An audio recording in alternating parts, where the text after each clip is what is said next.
함께 우리 신앙을 고백하시겠습니다. 나는 전능하신 아버지 하나님 천지의 창조주를 믿습니다. 나는 그의 유일하신 아들 우리 주 예수 그리스도를 믿습니다.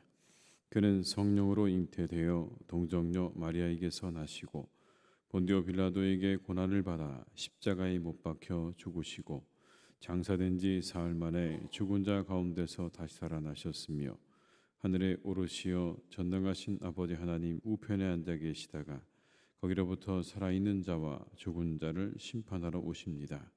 나는 성령을 믿으며 거룩한 공교회와 성도의 교제와 죄를 용서받는 것과 몸의 부활과 영생을 믿습니다. 아멘. 찬송가 526장을 찬양하시겠습니다. 526장입니다.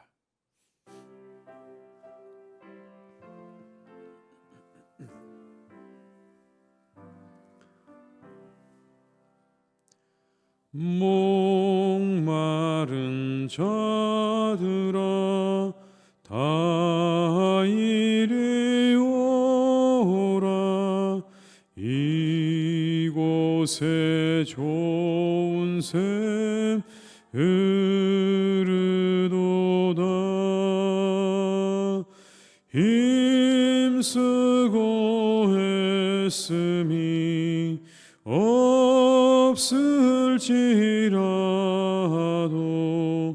이 샘에 오면 다 마시겠네. 이 샘에 솟는 물 강같이 흘러 온 천하 만국에 다 통하네. 빈보나 위천에 분별이 없이 다 와서 쉬고 또 마시겠네. 생명수 샘물을 마신 자마다 목 다시 마르지 아니하고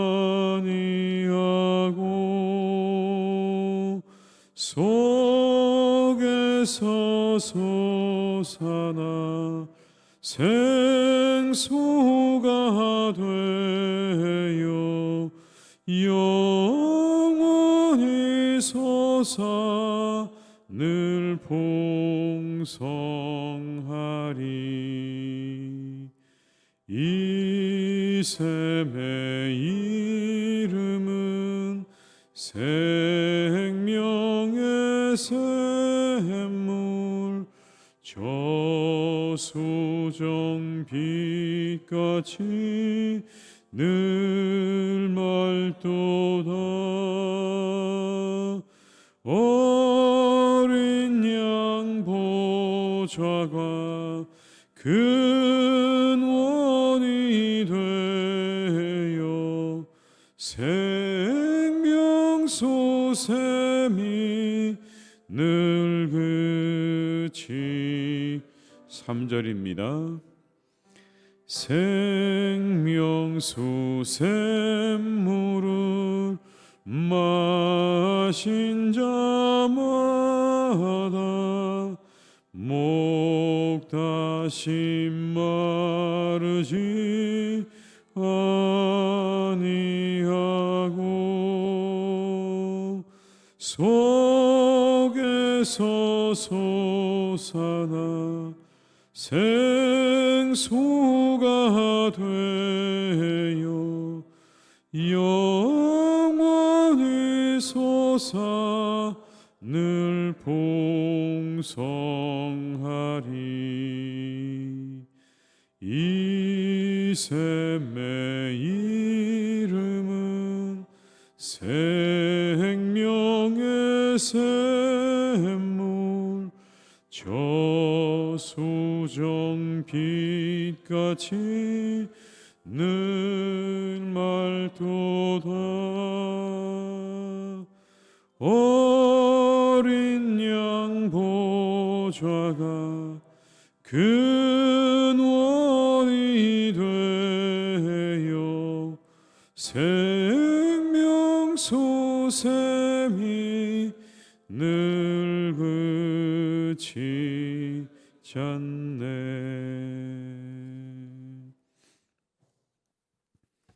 느헤미야 11장 1절에서 14절의 말씀입니다.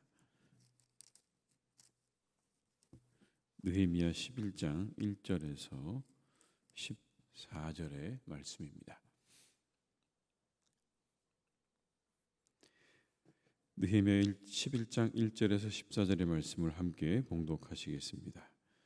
백성의 지도자들은 예루살렘에 거주하였고 그 남은 백성은 제비 뽑아 10분의 1은 거룩한 성 예루살렘에서 거주하게 하고 그 10분의 9는 다른 성읍에 거주하게 하였으며 예루살렘에 거주하기를 자원하는 모든 자를 위하여 백성들이 복을 빌었느니라.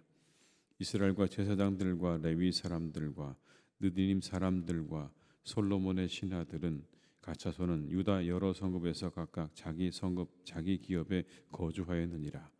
예루살렘에 거주한 그 지방의 지도자들은 이러하니 예루살렘에 거주한 자는 유다 자손과 베냐민 자손 몇 명이라.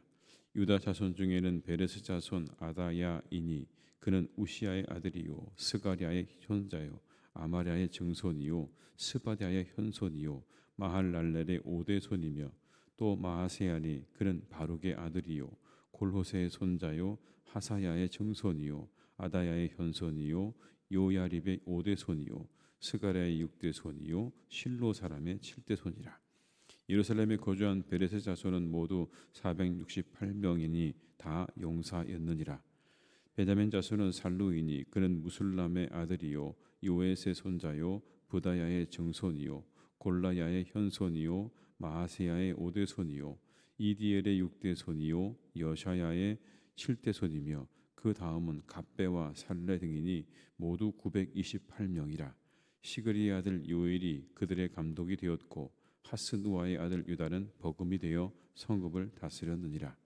제사장 중에는 요아립의 아들 여다야와 야긴이며 또 하나님의 절을 맡은 자 스라야이니 그는 힐기야의 아들이요 무술람의 손자요 사독의 증손이요 무라요의 현손이요 아히두베의 오대손이며 또 전에서 일하는 그들의 형제니 모두 822명이요 또 야다야이니 그는 여로함의 아들이요 블라야의 손자요 암시의 증손이요 스가랴의 현손이요 바스훌의 오대손이요 말기야의 육대손이며 또 그 형제의 족장된 자이니 모두 242명이요 또 아마세이니 그는 아사렐의 아들이요 아흐세의 손자요 무실레못의 증손이요 임멜의 현손이며 또 그들의 형제의 큰 용사들이니 모두 128명이라.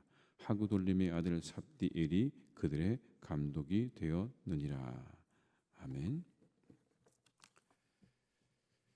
성벽 재건 공사가 마쳐진 후에 예루살렘에 거주할 사람들을 뽑게 됩니다. 이 예루살렘 성을 재건하는 일에 반드시 필요한 건 바로 사람이죠. 잘 성벽을 재건해서 우리가 세워놓았지만 그 안에 사람이 없으면 그 성이 세워지지 않는 것 아니겠습니까? 그런데 어떻게 그렇게 사람들을 뽑았다고 성경이 기록하고 있습니까? 1절의 말씀을 제가 읽어드리겠습니다. 백성의 지도자들은 예루살렘에 거주하였고 그 남은 백성은 제비 뽑아 10분의 1은 거룩한 성 예루살렘에서 거주하게 하고 그 10분의 9는 다른 성읍에 거주하게 하였으며. 제비를 뽑아서 10분의 1을 그렇게 만들었다 이렇게 말씀하지 않습니까? 10명 중에 1명씩 제비를 뽑아서 그들을 예루살렘에 거주하게 했다. 그런데 여러분 이 구절에 이런 말씀이 나옵니다. 거룩한 성 예루살렘에 거주하게 했다. 거룩한 성 예루살렘에 거주하게 했다. 에스라와 느헤미야가 이 예루살렘에 대해서 가지고 있었던 생각은 분명합니다. 세속의 도시와 구별된 거룩한 성을 만들려는 계획을 가지고 있었던 거죠. 시작부터가 달랐습니다. 그냥 예루살렘이 아니라 거룩한 성 예루살렘을 만들기 위해 10명 중에 한 명을 제비 뽑아 그곳에 거하게 하였다라는 겁니다. 제비 뽑기는 하나님의 택하심을 의미하는 겁니다.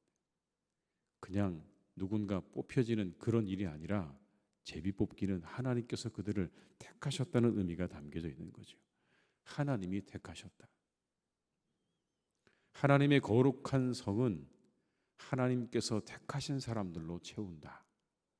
여러분, 이 제비 뽑기는 그런 의미가 있는 겁니다. 그 거룩한 성을 하나님께서 택하신 사람들로 채운다. 하나님의 성은 하나님의 방법으로 채워간다는 그런 말입니다. 하나님의 교회, 하나님 백성들은요, 하나님의 방법으로 채워가야 한다라는 말씀인 것. 교회와 자신들의 삶을 하나님의 방법으로 채워가는 겁니다. 그때 우리에게 필요한 게 한 가지 있어요. 우리가 우리의 삶과 교회를 하나님의 방법으로 채워나갈 때 필요한 것 한 가지는 순종입니다. 여러분, 제비뽑기 돼서 그렇게 뽑혔다.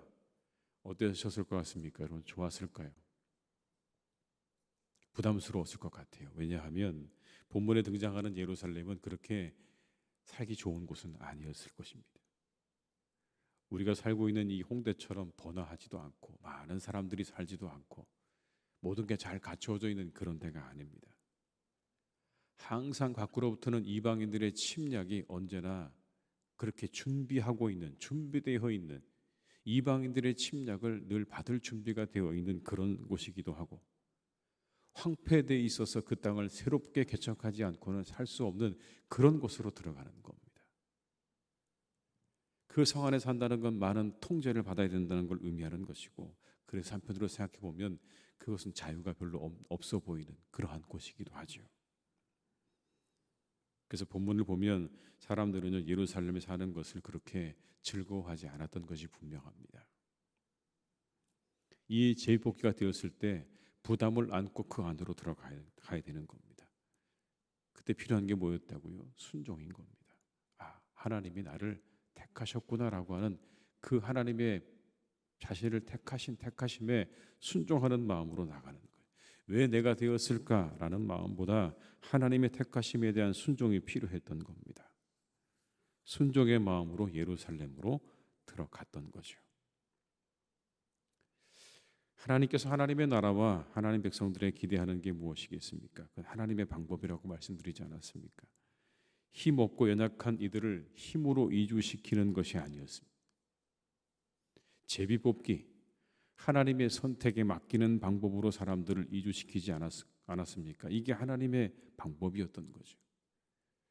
초대교회 공동체를 세우는 일에도 이 제비뽑기가 나옵니다. 가룟 유다를 대신할 사도를 뽑을 때 제비뽑기로 마띠아를 세우게 되지 않습니까? 아무도 이 사도를 정하는 일에 영향력을 행사하지 않았습니다. 11명의 남겨진 사도들도 분명히 굉장한 영향력을 가지고 있었을 것입니다. 나름대로의 서열도 있었고 나름대로 가지고 있는 영향력도 있었는데, 누구도 사람을 세우는 일에 자신의 그런 힘과 영향력을 발휘하려고 하지 않았다고요.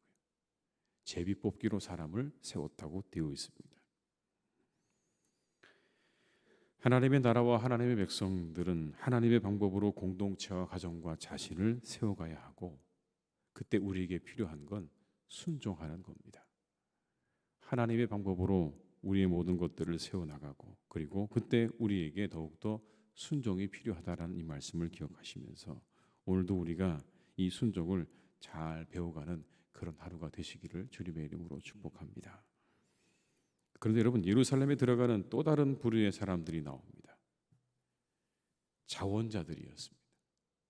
제비 뽑힌 자가 있었는가 하면 자원자가 있었다고 말씀합니다. 2절에 이렇게 말씀합니다. 예루살렘에 거주하기를 자원하는 모든 자를 위하여 백성들이 복을 빌었느니라. 이렇게 뽑힌 사람이 있었는가 하면 스스로 예루살렘 성으로 내가 가겠습니다라고 자원하는 사람들이 있었다는 겁니다. 근데 여러분, 이 자원하는 마음이요, 하나님께서 기뻐하신다고 성경에 말씀합니다. 억지로 하지 않고 자원하는 마음으로 그렇게 나아가는 자를 하나님이 사랑하신다 이렇게 말씀하셨어요. 고린도후서 9장 7절에 이렇게 말씀합니다. 각각 그 마음에 정한 대로 할 것이요 인색함으로나 억지로 하지 말지니 하나님은 즐겨내는 자를 사랑하시느니라. 자원하는 마음으로 기쁜 마음으로 내는 자를 사랑하신다. 기쁜 마음으로 하나님께 나오는 자를 사랑하신다는 그런 말씀 아니겠습니까? 복음서에도 여러분 자원하는 사람의 이야기가 나옵니다. 복음서에 자원하는 사람의 이야기가 어디 나올까요, 여러분? 가장 대표적인 이야기는요, 오병이어에 나오는 소년입니다. 우리가 잘 아는 오병이어에 나오는 소년. 떡 5개, 물고기 2마리. 여러분 그걸 가지고 제자들에게 나오지 않았습니까? 그걸 달라고 한 게 아닙니다. 그 어린 소년이 자기가 먹으려고 가져왔던 그 오병이어를 가지고 나오는 거예요. 기꺼이 내어놓으렸던 것이었습니다. 그 자원하는 마음을 받으신 주께서 축복하셔서 5천 명이 배부르게 먹고 남는 놀라운 기적이 일어나지 않았습니까? 주께서 받으신 건 오병이어가 아니라 그 아이의 자원하는 마음이었어요. 기쁜 마음으로 나와서 자신의 것을 나누고자 하는 그 마음, 그 마음을 기뻐하셔서 예수님께서 5천 명을 먹이신 겁니다. 배부르게 먹이신 거예요. 얼마나 기뻐하시는지를 알 수 있지 않습니까? 예수님께 300데나리온에 되는 값진 향유를 부은 마리아의 헌신도 억지로 한 게 아니었습니다. 아주 비싼 그 향유를 예수님에게 부어드린 이 여인의 마음은요, 예수님께 최고의 것을 드리고 싶은 마음에서 비롯된 거예요. 누가 억지로 시킨 게 아니었어요. 강요한 것도 아니었어요. 그냥 예수님께 가장 내가 좋은 것 드리고 싶다는 마음으로 자신이 가지고 있는 모든 것을 정리해서 예수님께 부어드린 것 아니겠습니까? 사람들은 낭비라고 말했지만 예수님께서는 자신의 장례를 준비하는 일이라고 그렇게 말씀하셨어요. 한 여인의 자원의 마음을 기쁘게 받으셨어요. 그 자원은 주님의 장례를 준비하는 일이 되었습니다. 복음서가 우리에게 주시는 메시지가 뭡니까? 하나님께서는요, 자원하는 심령을 통해 일하신다는 거예요. 기쁜 마음으로 하나님께 나오는 자, 자원하는 심령으로 나오는 자를 하나님께서 사용하셔서 그를 통해 하나님의 역사를 이루어 가시는 거예요. 물론 하나님께서 택하신 자들을 통해서 이루어 가시기도 하지만 하나님께 자원하는 마음으로 나오는 그 사람의 그것을 받으셔서 배고픈 자의 배를 배부르게 하시기도 하고 그리고 자신의 장래도 준비하신다라고 말씀하는 겁니다.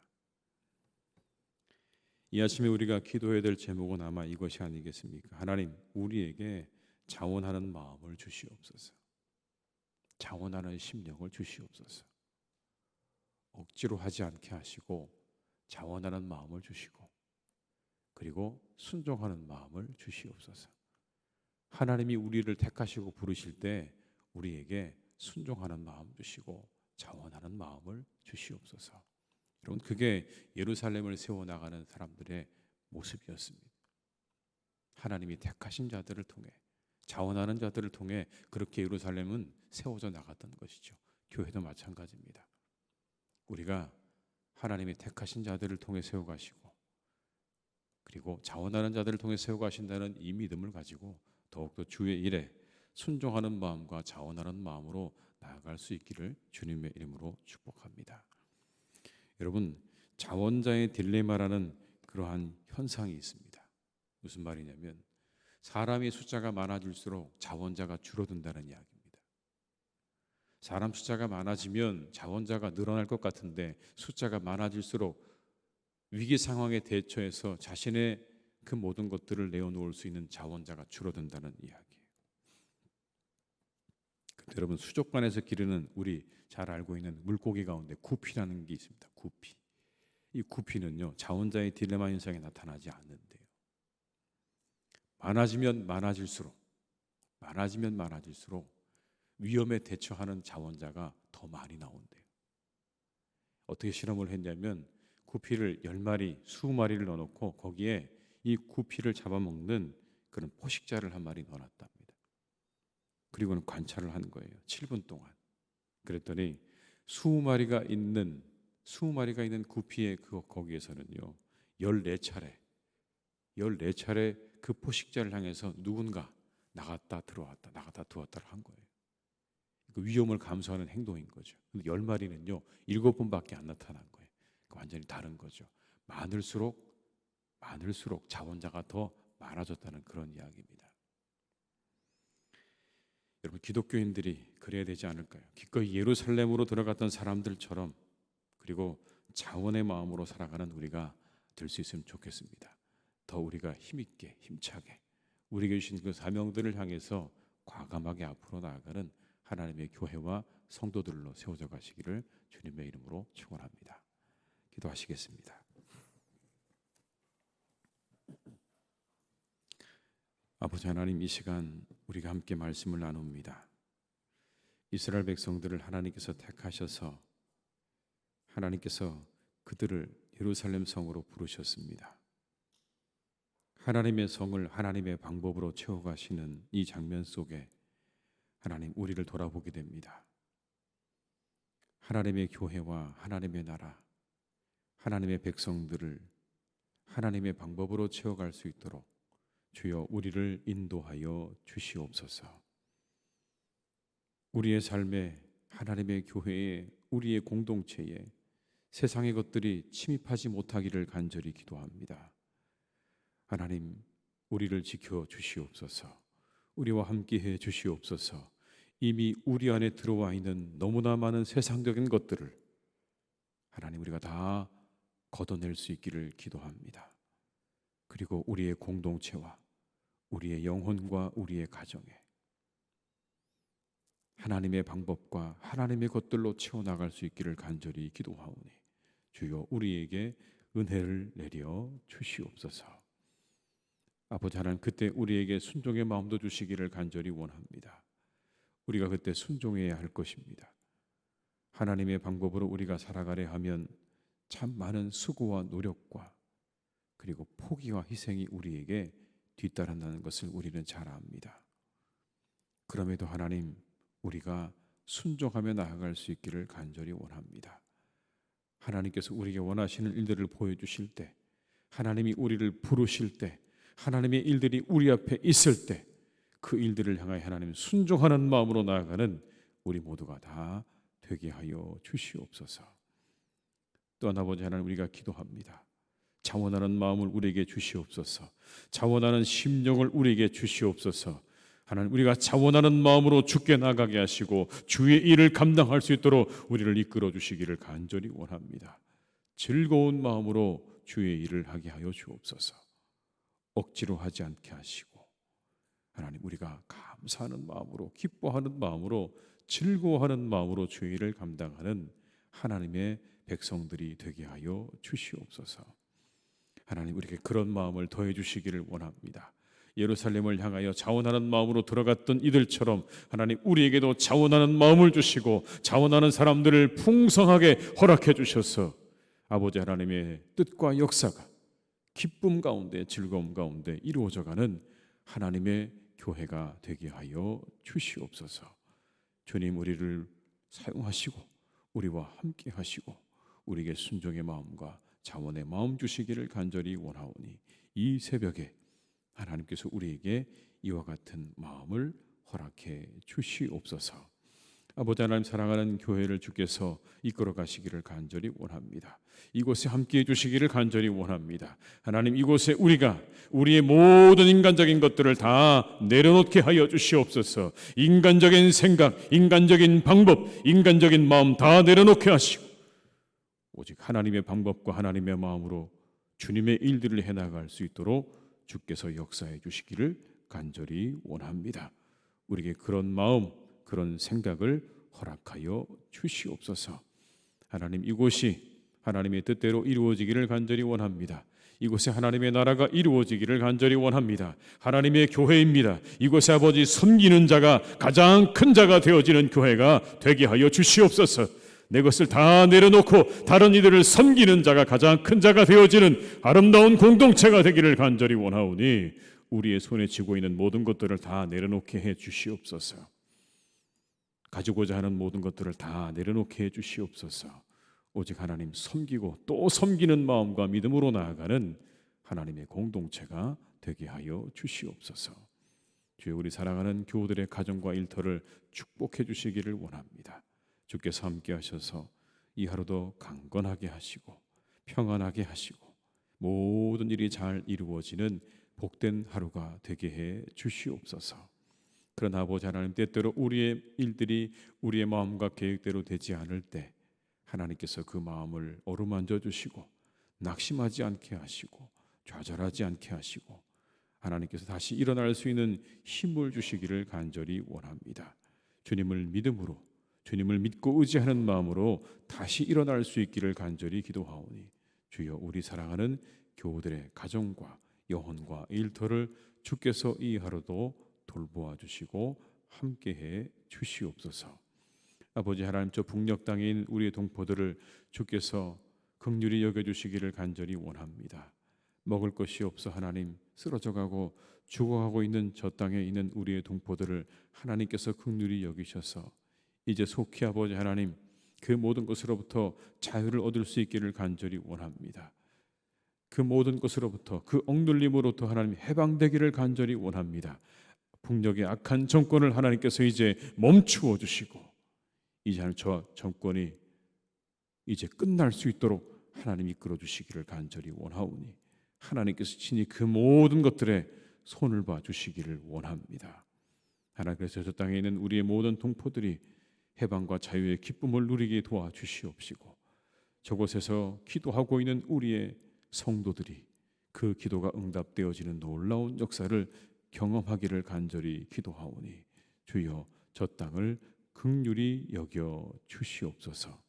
살아가는 우리나라를 지켜주시고 우리 가운데 함께 하시고 우리 위에 하나님의 은혜와 축복으로 놀랍게 역사하시는 복된 나라가 되기를 간절히 원하옵고 예수님의 이름으로 기도드립니다. 아멘. 각자의 자리에서 계속 기도하겠습니다.